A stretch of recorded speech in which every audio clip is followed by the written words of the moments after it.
Hi, this is Tom Droege from Stamp Auction Network, and welcome back to 10 Insider Tips to Buying and Selling Stamps at Auction. And we're on tip number 7.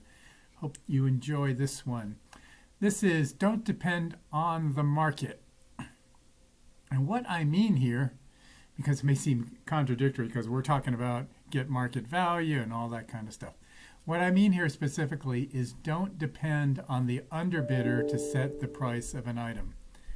So a lot of bidders understanding that the lot is going to be sold to them at an increment over the underbidder consider that the market value. So I want to explore that idea with you today and help you understand it better. But guys, I will remind you here and everyone else that tip number 2, you do need to bid based on the value that the item has and your wallet. But let me jump into this conversation here. So, with the digital age, we invented the term currently opening. It didn't used to be that you could go to a website and get live opening bids before the auction was going to happen. You would have to call them up on the phone or do something like that and sort of beg them to let you know. But now this is a real thing. Prior to the auction, book bids are coming in, and so you can see where the lot is currently selling, and that's called the currently opening. And when the lot goes for sale on the internet in a live bidding thing, then you really have an actual opening and the current selling price. Now, auction companies want to drive as much the pre-sale interest that drives the price upward. So here's a couple things you should know.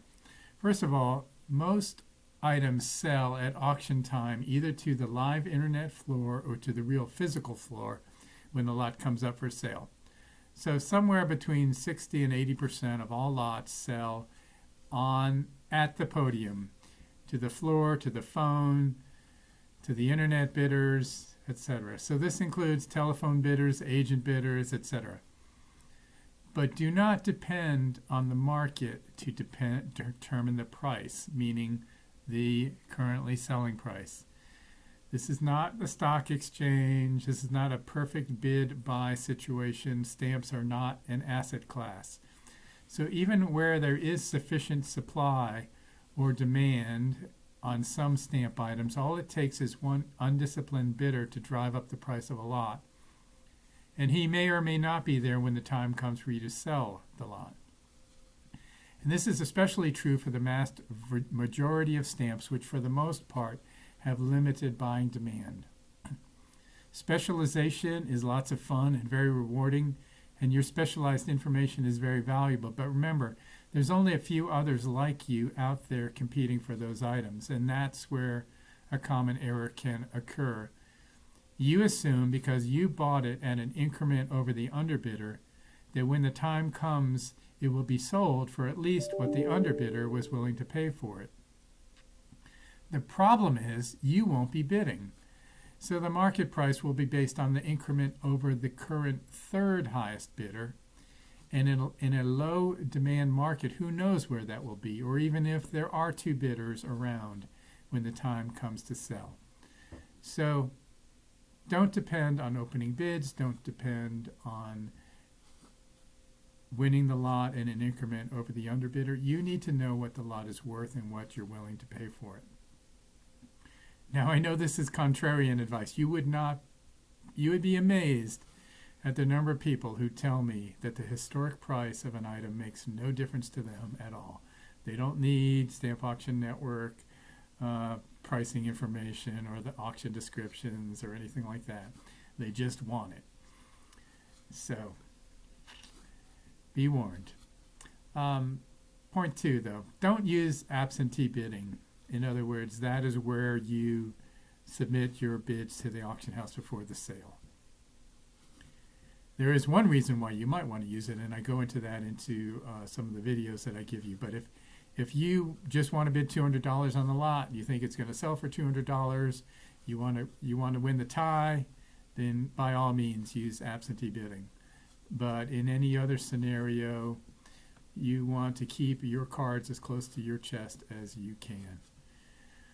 When two buy bidders meet. Oh my goodness. So tip two really comes into play when you have two people that don't obey tip two and they're just trying to bid based on the underbidder and they don't know that the other underbidder is a buy bidder. So that lot will go sky high and each of you will be thinking that you're buying it at a market value, and when you go to sell it, well, you're not in the market anymore. So good luck with that. As I mentioned, 80% of stamps don't have enough supply or demand, so it's just really important that you know what the lot's worth. Now, some lots are unique, and they will never be offered again, and so bid for them to get them. There's that also. But